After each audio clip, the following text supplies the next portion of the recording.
Ang programang ito ay rated SPG. Striktong patnubay at gabay ng magulang ang kailangan. Maaaring may masiselang tema, lengguwahe, karahasan, sexual, horror o droga na hindi angkop. Ngayong kapaskuhan nga, binigyan nga nito ni Harry ng regalo ito nga si Annalyn matapos nga ng napakaraming pinagdaanan nga nito at isa nga siya sa saksi sa mga pinaghirapan nga nito ni Annalyn. Kaya naman karapat dapat naman nga raw siya makatanggap nga ng mga regalo ngayong Pasko.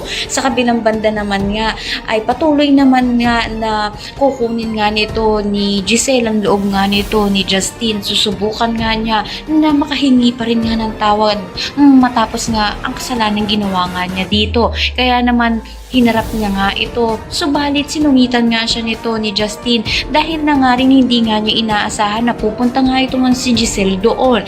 Kaya naman sinabi na nga lang nga nito ni Giselle na aalis na nga lang siya upang sa gayon nga hindi na nga siya magalit pang muli.